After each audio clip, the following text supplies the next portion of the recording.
Assalamualaikum, salam sejahtera. Anda bersama saya Syaf Syukri dan ini adalah fokus minggu depan di mana kita akan memberi penekanan dan juga fokus kepada apa yang akan berlaku untuk sepanjang minggu depan baik dalam dan juga di luar negara. Namun ketika ini saya nak memberi fokus terhadap ucapan atau kenyataan negara yang disampaikan oleh Perdana Menteri Datuk Seri Ismail Sabri Yaakob di pentas Perhimpunan Agung Pertubuhan Bangsa-Bangsa Bersatu UNGA ke-77 di New York awal pagi tadi. Dan seperti kita tahu ya, awal pagi tadi Perdana Menteri berucap di pentas UNGA buat pertama kalinya dalam bahasa Melayu di New York dan beberapa isu pastinya mendasari kenyataan negara disampaikan beliau ketika berada di sana. Dan Ketua Eksekutif ISIS Malaysia Harizal Hazri dan Pengarah Ekonomi Pejabat Perdana Menteri Sharil Hamdan ada mengupas mengenai gesaan Perdana Menteri semasa berucap di pentas UNGA dan penekanan terhadap transformasi dalam struktur politik dan ekonomi global khususnya dengan menghapuskan kuasa veto Majlis Keselamatan PBB yang dilihat bercanggah prinsip asas demokrasi dan keperluan supaya dunia memperbaharui struktur monitorinya. Dan kita dengarkan antara kupasan yang dibuat oleh dua individu ini yang saya sebutkan tadi, Harizal Hazri dan juga Sharil Hamdan. Terlebih dahulu. Dari Rizal, kita dua-dua menonton ucapan tadi. Pandangan saya, satu ucapan yang agak berani. Intonasinya walaupun dalam bahasa Melayu tapi saya rasa mesejnya sampai. Saya secara peribadi paling tertarik dengan gesaan untuk diwujudkan satu kerjasama moneteri antarabangsa. Di mana Yang Amat Perdana Menteri menekankan bahawasanya dalam satu sistem moneteri global yang masih dikuasai oleh satu atau dua negara besar, penetapan kadar faedah ataupun dasar moneteri negara besar tersebut akan mengakibatkan kesan yang meluas kepada negara-negara lain sampai negara macam kita pun mungkin terpaksa ikut walaupun tidak semestinya sesuai dengan keadaan domestik kat negara kita sendiri. Jadi the cooperation tu, message untuk kerjasama merentasi negara ini berkenaan dengan sistem moneteri satu perkara yang saya tertarik. Saya rasa Saudara Rizal pun nampak tema yang sama. Betul. Tapi mungkin dalam aspek-aspek yang lain. Apa yang agak menarik juga sebab daripada gesaan Perdana Menteri untuk mewujudkan kooperatif ataupun cooperation yang lebih erat, bagaimana kita dapat bekerjasama untuk melihat permasalahan ekonomi ini, Perdana Menteri juga menyuarakan dengan tegas bagaimana United Nations sendiri perlu melalui satu proses reformasi yang lengkap. Dan ini saya rasa bukan perkara baru tetapi adalah sangat tepat masanya sekarang kerana kita sedang mendepani masalah ekonomi dunia. Kita juga sedang mendepani krisis makanan, kita juga sedang mendepani krisis keselamatan akibat peperangan dan juga akibat kemusnahan alam sekitar. Kalau United Nations atau Pertubuhan Bangsa-Bangsa Bersatu tidak dapat reform dan tidak dapat memperkukuhkan stand mereka sendiri, bagaimana negara-negara anggota dapat bersama-sama bekerja untuk menangani masalah-masalah ini.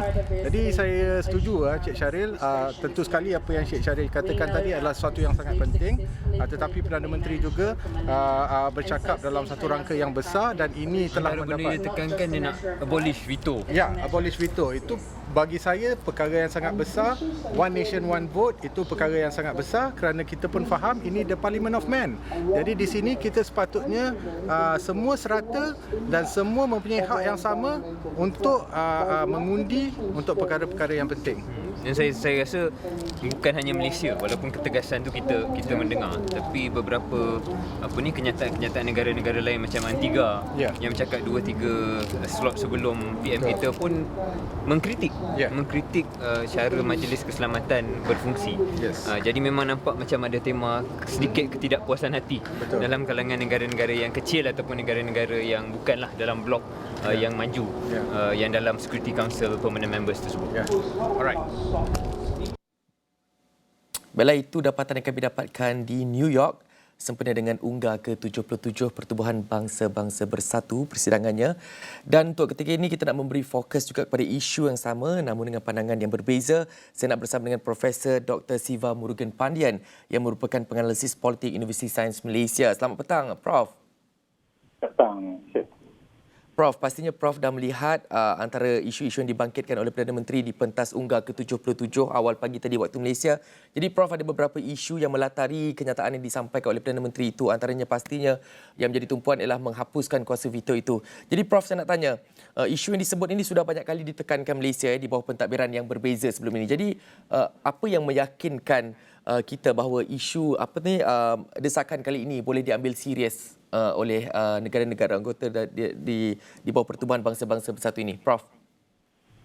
Ya, bagi saya melihat bahawa PBB matlamatnya adalah untuk mengelak pertikaian, mempertahankan hak asasi dan juga undang-undang antarabangsa. Bermakna dalam konteks ini dengan desakan berterusan, walaupun datang daripada negara yang kerdil, tetapi mesej itu perlu dilihat sebagai satu mesej yang besar untuk membolehkan pembaruan, perubahan dilakukan bersesuaian dengan persekitaran semasa, apatah lagi ini merupakan kedudukan dalam persekitaran endemik. Jadi mesej yang cuba disampaikan oleh Perdana Menteri itu bertujuan bermatlamatkan agar membawa kedamaian, mengekalkan keamanan, mempertahankan keselamatan dan bagaimana mampu untuk mengimbangi kedudukan kuasa besar dan juga kuasa kecil dalam konteks untuk memastikan bahawa apa saja reformasi yang dilakukan itu bertujuan untuk membolehkan setiap individu yang menjadi warga dunia dihormati, diiktiraf dan juga dipastikan kedudukan mereka itu adalah berdasarkan kepada nilai kewarganegaraan dan kedaulatan sejagat.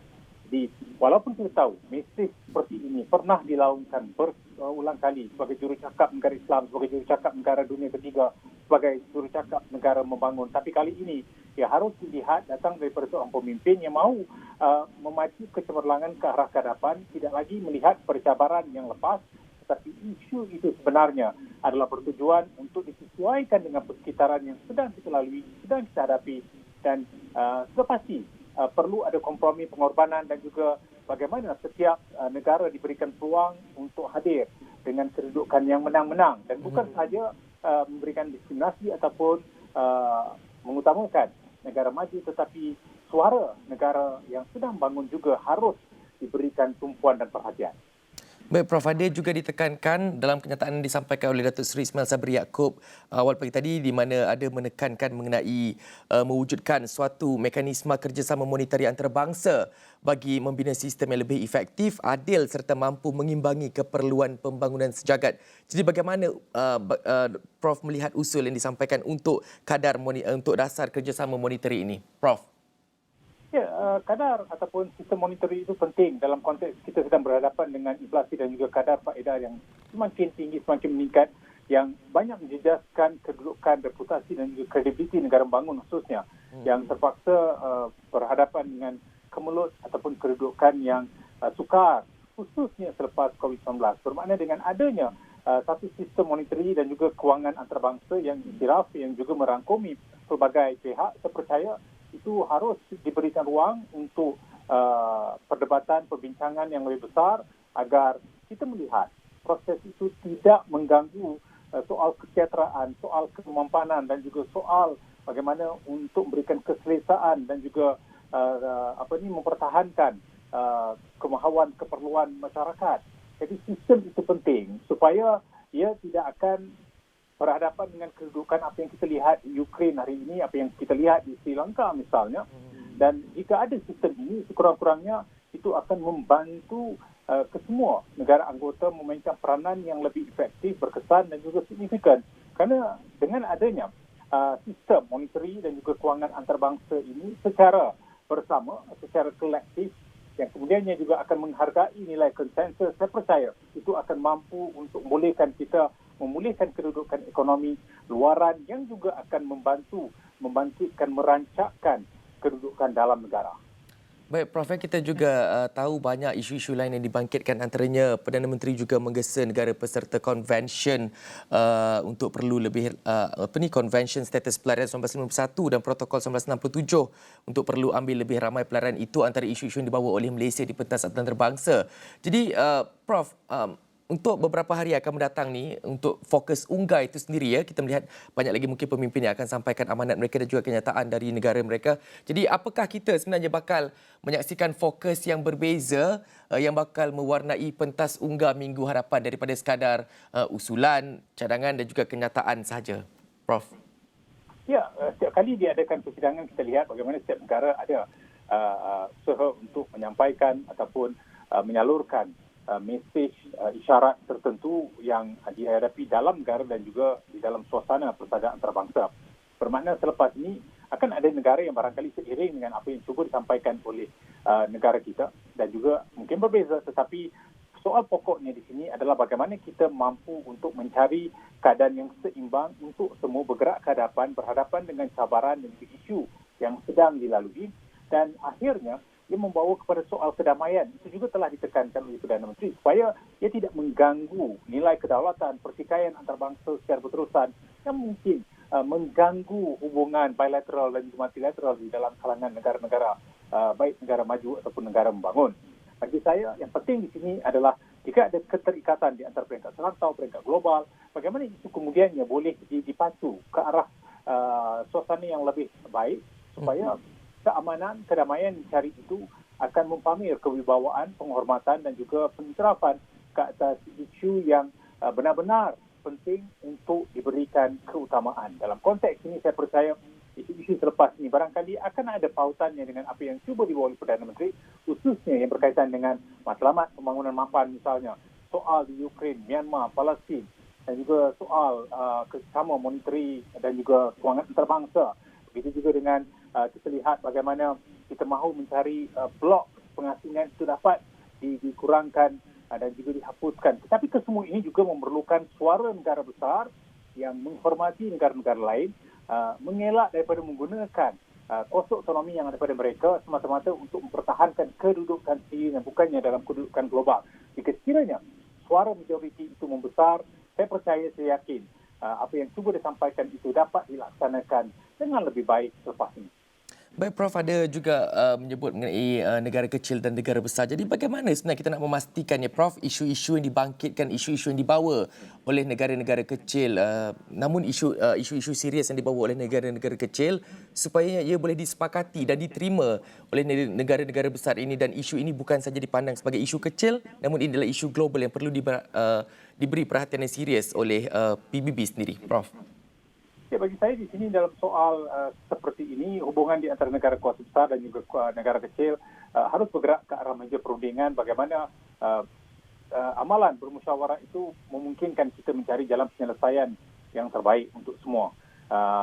Ego negara besar itu harus dipencilkan, bagaimana sebagai sebuah negara kerdil itu tidak mengganggu kedaulatan dan juga pengiktirafan yang wajar diberikan kepada negara yang sedang membangun, negara yang barangkali berhadapan dengan masalah yang lebih besar yang sedang dilalui oleh mereka. Di sini saya percaya jika kedudukan bagaimana negara besar mampu untuk memainkan peranan mereka dengan lebih baik dengan memberikan sokongan dari sudut struktur, dari sudut institusi, dari sudut reformasi yang mahu dibawa, barangkali itu akan memberikan percambahan dan juga perubahan yang mahu kita lihat. Perubahan dan pembaruan banyak bergantung kepada sejauh manakah masing-masing komited dan juga punya rasa tanggungjawab ke atas isu yang cuba dibawa oleh mereka.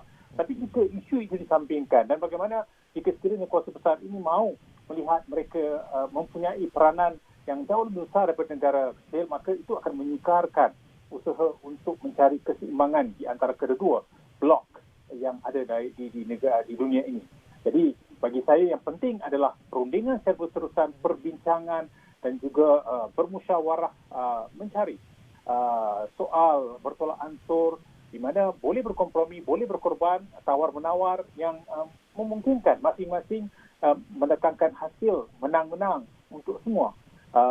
Tapi di sini juga kita harus mempunyai kuasa besar yang boleh memainkan peranan sebagai pengentara, mediasi di antara negara-negara lain supaya apa yang berlaku di Ukraine itu tidak berpanjangan, apa yang berlaku di Myanmar tidak berpanjangan, apa yang berlaku di Palestin itu bukan hanya isu negara Islam, tapi itu adalah isu soal kemanusiaan yang harus diperjuangkan bersama. Jadi dalam konteks ini bagaimana mesej itu disampaikan, isyarat itu harus sampai kepada negara-negara lain, pemimpin mereka harus menjadi teladan kepada yang lain, dan bagi saya jika mampu diyakinkan, dilahirkan kepercayaan, barulah isu-isu ini tidak akan berlarutan ataupun berpanjangan. Kerana setiap kali persidangan PBB ini berlaku, ada mesej yang cuba disampaikan, tapi ada sekatan tertentu, limitasi, halangan yang menyebabkan usaha untuk mencapai hasil akhir itu sukar.